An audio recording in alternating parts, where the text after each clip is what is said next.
8 Academy Award nominations in 1971 and 5 wins, including Best Picture and Best Actor for Gene Hackman in a career-making performance. Named one of the 100 best films by the American Film Institute and a top 10 crime movie by countless others. Based on the best-selling book by Robin Moore, brought to the screen by the producer of Bullet, Phil D'Antoni, and a film that defined the career of Best Director winner William Friedkin. Fiction story, the real-life detective, Sonny Grosso. From policing in the mean streets of Harlem to producing in the back lots of Hollywood. We'll follow Sonny as he retraces the people and places and for the first time ever reveals the untold stories of the French Connection.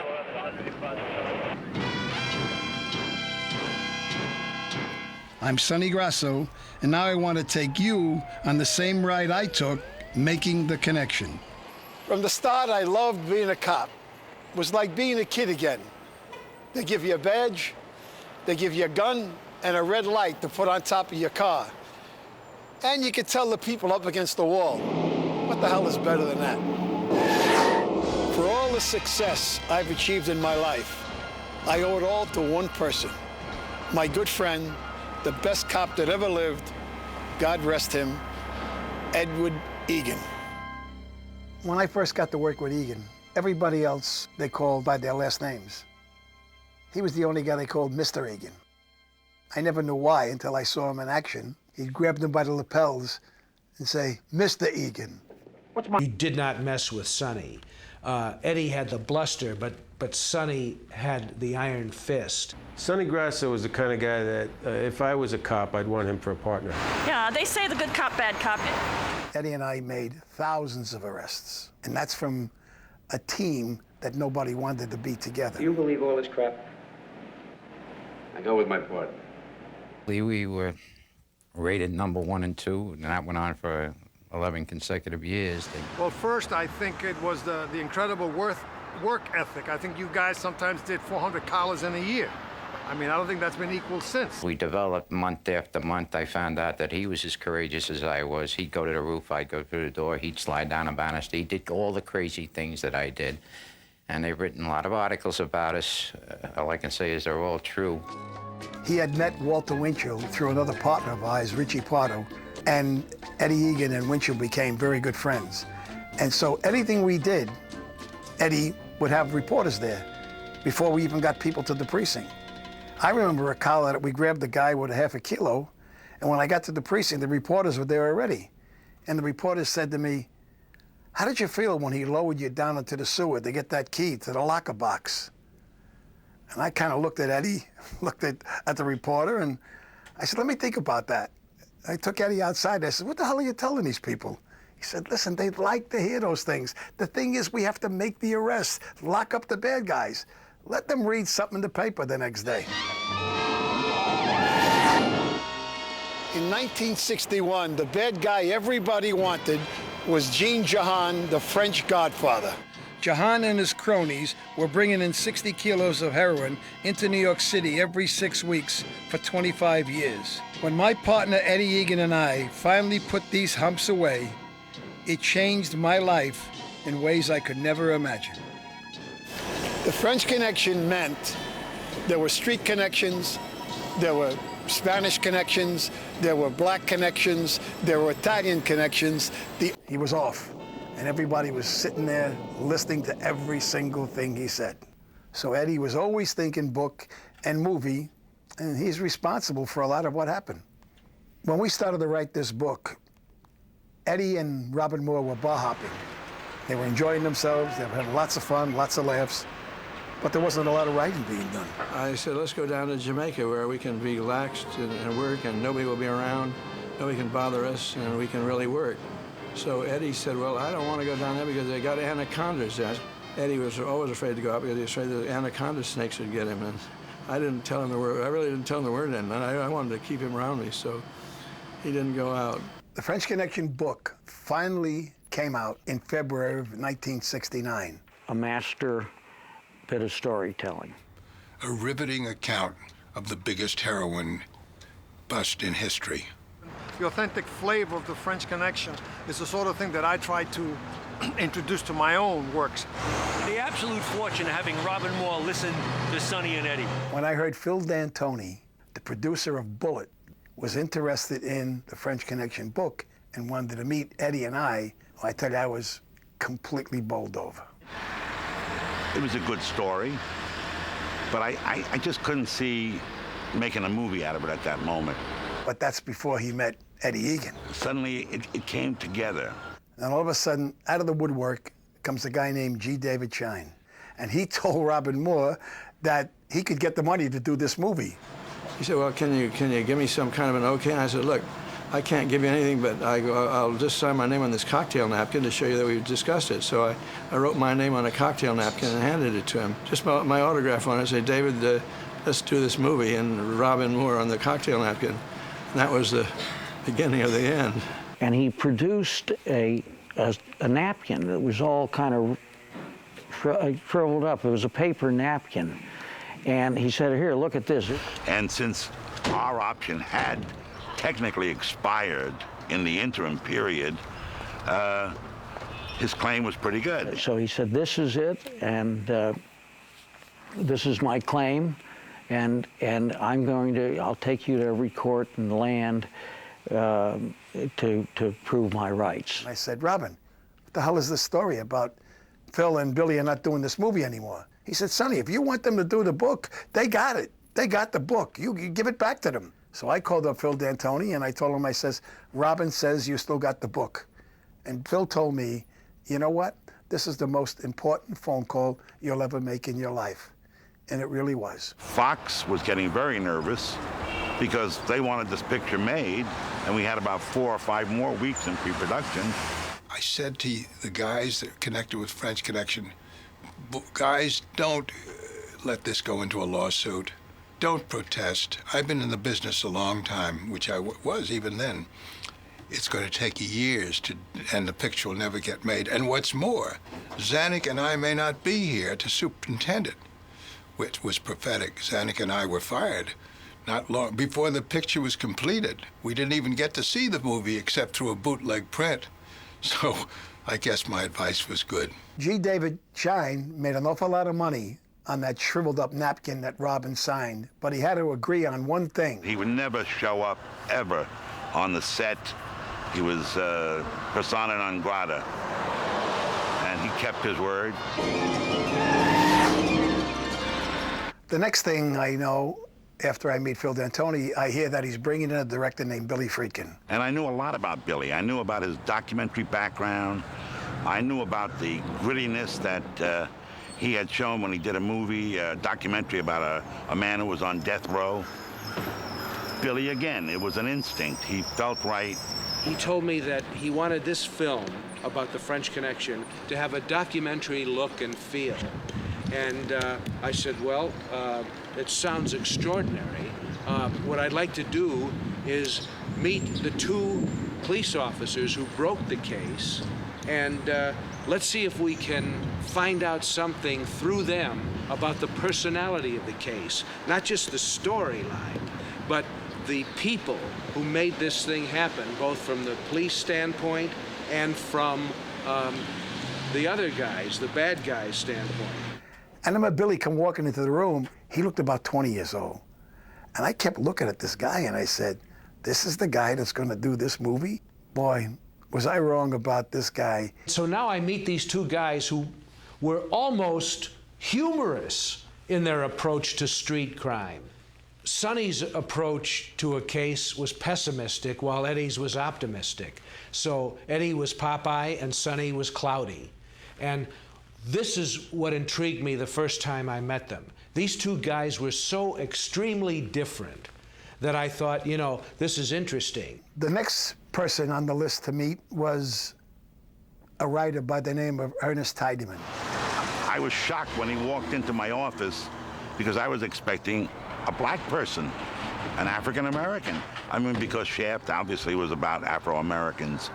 Instead, in came in this white, very waspy fellow from Ohio who was now working for the New York Times. We went to him and gave him the story, and he wrote a screenplay for us for very little money. We would meet every morning from 9 to 12 in Billy's apartment, and we would discuss step by step, scene by scene, page by page.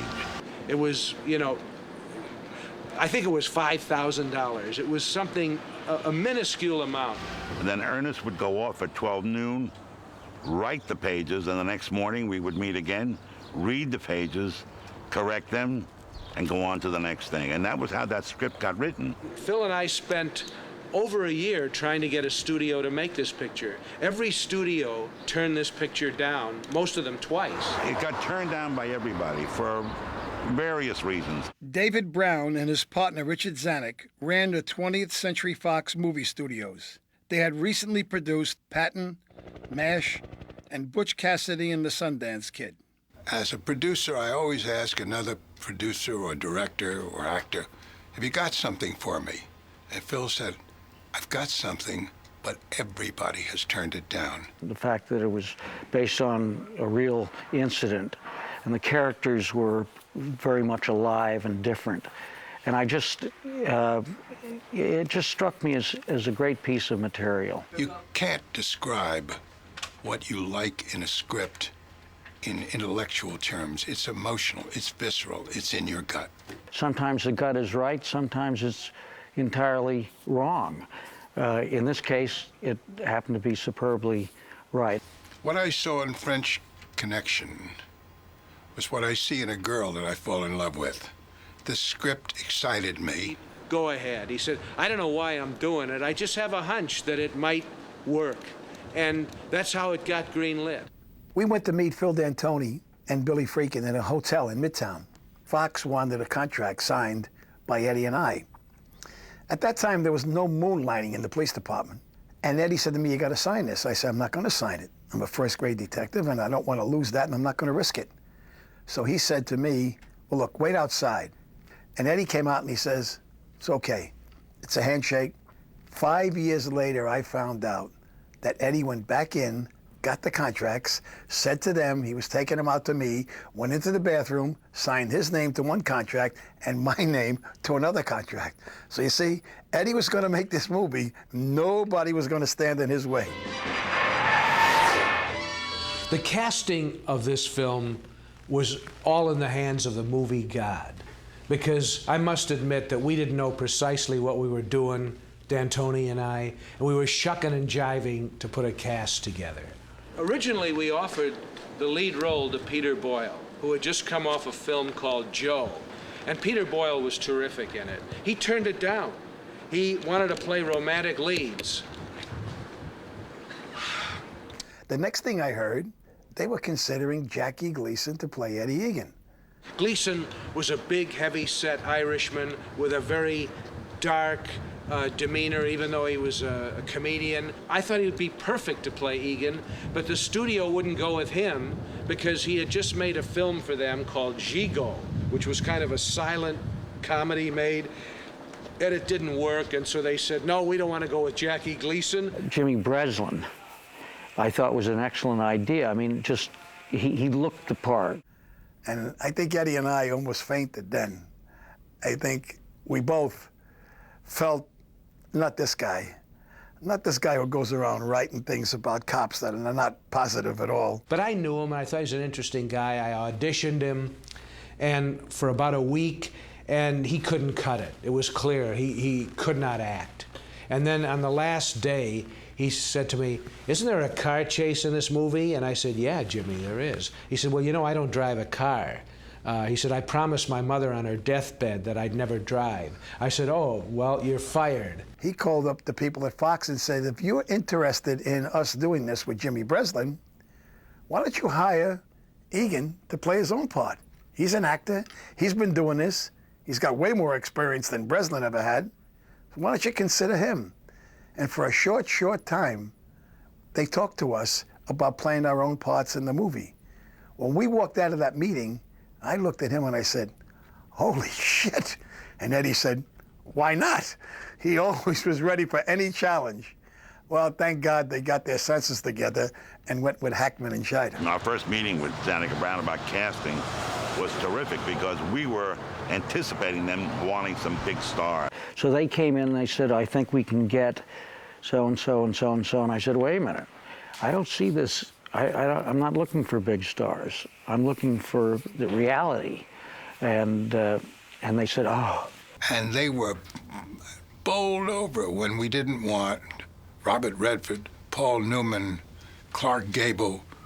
We were willing to go with a couple of actors named Roy Scheider and Gene Hackman. I think what really made me convinced that Roy was the right choice, my mother saw him and saw pictures of him long before the movie came out. My mother said, God, he is you. He looks just like you. I think a lot of that was in her own head. I think she was so happy there was a movie being done about her son that I think if they would have took anybody on earth, Wally Cox to play me, she would have been happy. And Roy Scheider came in the room, as I say, and he told me he was playing a cigar-smoking nun in a Jean Genet play off-Broadway, and I talked to him for a minute, and I said, you're hired. He said, you mean you don't want me to read anything? I said, no, what do you have to read? What for? You are the guy. You are Sonny Grosso. You got the job. Hackman was the problem because when we brought Hackman into New York to talk to Billy and I, he came in all duded up. He had lost a lot of weight. He had a mustache. He looked like Errol Flynn. And we were looking for Eddie Egan. We were looking for a big, rough, tough guy. He certainly didn't fit the part. When I met Eddie, I could tell from the first meeting he didn't want me in the movie. He didn't want me to play him in the picture. He was just, he was polite and all that, but I got a real strong feeling from him about that. It's the movie god. It wasn't anything that I did. Gene Hackman, as I say, was not our first choice. He wasn't our 10th choice. The next person in line that I met was Owen Reutemann. He was a documentarian, and Billy saw his reel. Billy said, look, that was all, beautiful stuff, but has nothing to do with what I want to do on The French Connection. But he had his shit together. He knew, when we first met, and I said documentary style, he knew what that meant. He said, I haven't seen anything of yours that looks like that. Do you think you could do something like that? And I said, well, why not? I said, I'm a cinematographer. I said, you tell me the mood you want, and I should be able to get it for you. That's what I do. And I guess he liked the ballsy attitude I had, and decided to go with me. And he was great. His contributions were way beyond what a cameraman would normally do. It's quite remarkable in that it looks unlit, and it looks like it was just captured. I knew what he wanted to get, and I wanted to get it too. So we had a good partnership going. And for me, it was all exciting stuff. And what he didn't know, of course, was I had never really done anything like this. He might have surmised it, but I had to fake it all the time, and like I had been doing this all my life. So when I was introduced to Owen, he seemed like a really nice guy. I liked him. I think he liked me. And so I tried. Eddie and I both tried to help him out. And the reason why that happened was he saw my sister come on the set one day, and my sister was a real knockout. So he figured he'd butter up to me so that he could get close to my sister. And, so you keep your hands off my sister, Sonny, all right? And to this day, I never knew that he had caught on. Next in the successive line of people I met was Jerry Greenberg. Certainly the material was always the indicator to me as to how the director would have wanted that film to go together. I want the film to dictate its form to me. And so I'm very open to a lot of ideas by the editor that have nothing to do with what's scripted. It became, in the making, for me anyway, something unique and different. Well, we used to call him Big Bird, like from Sesame Street. Jerry's a great guy. A guy I worked with for a number of years afterwards. Jerry and he just complemented each other. He was able to listen to Billy, and Billy's a brilliant editor. Make no mistake about it. But Jerry was able to make his own little moves and suggestions to Billy and at the right time. I can say easily now, after 30 years have passed, and you know, many other films done, that it was one of the only films in which I could tell that something special. And he said, what are you talking about? I says, well, I want to introduce you to these people. Everyone in here is a cop or a detective who works with me in Harlem.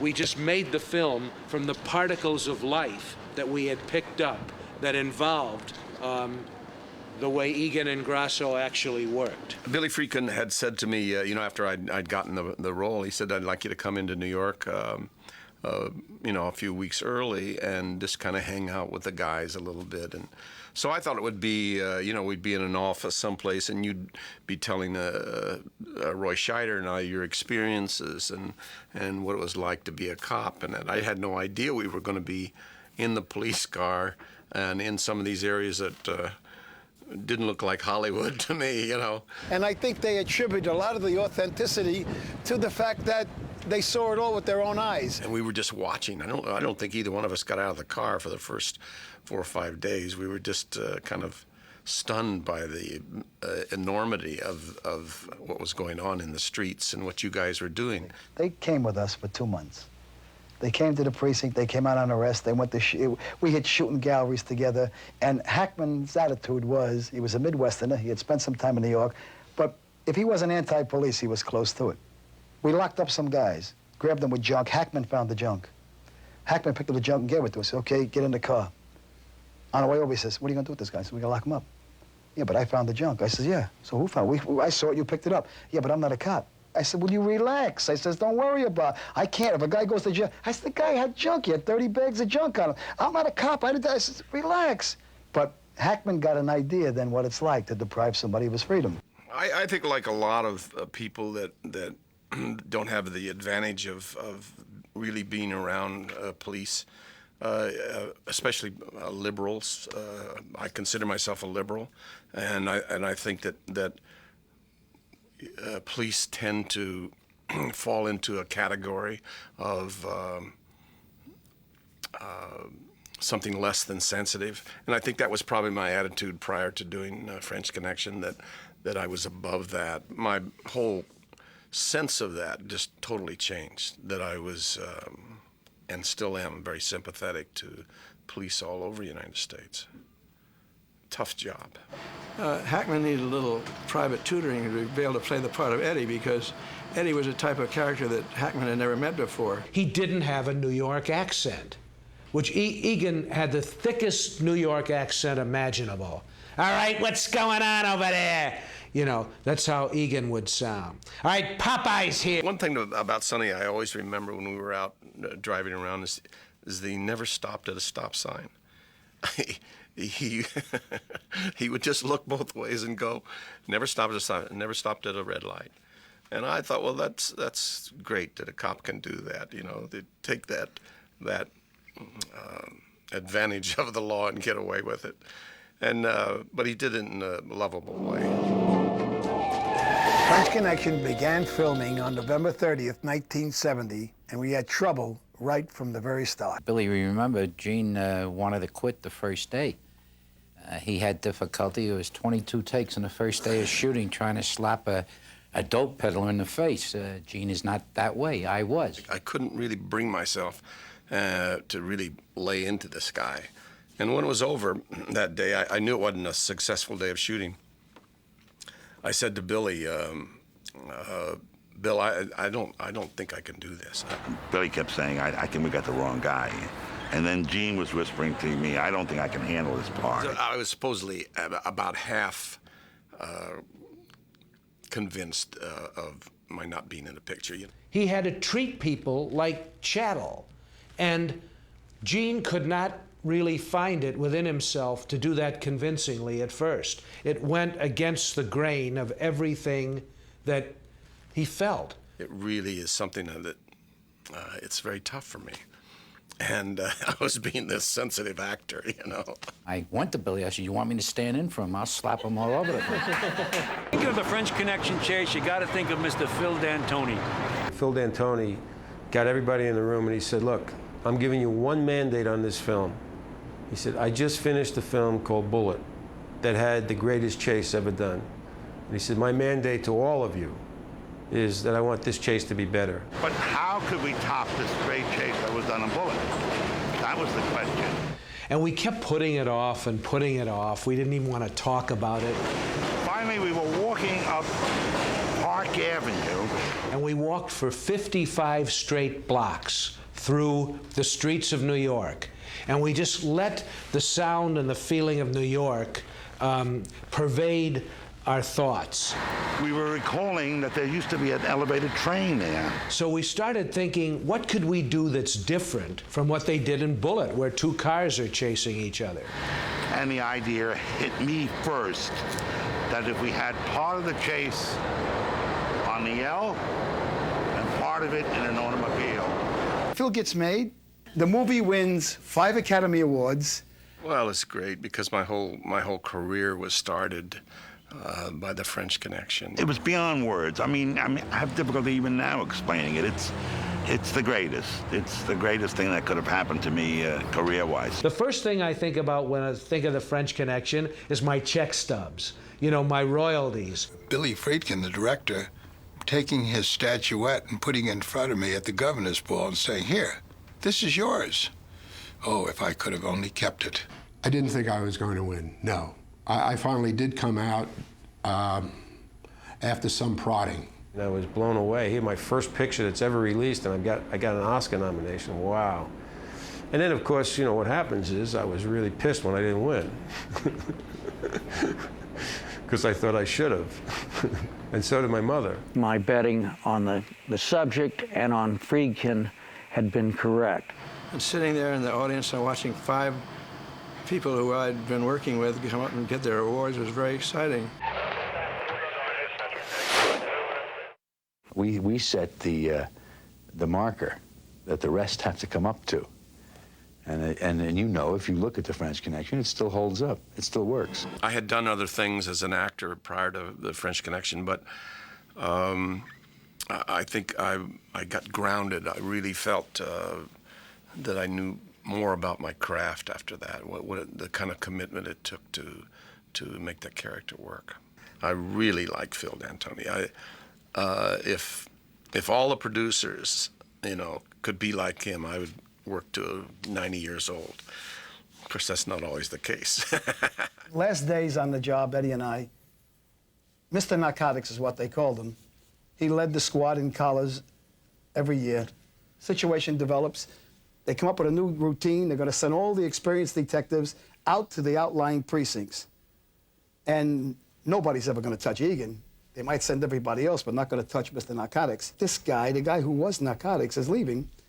And we went downstairs, and he started to get into his car, and he turned around, he looked at me, and I said to him, well, listen, like, what are we going to do tomorrow? And you said? We're not going to do anything tomorrow. And I walked away and got in my car, drove around the block, and I noticed you on the park bench bawling like a baby. And I made a U-turn and come back and said, I'll still see you around.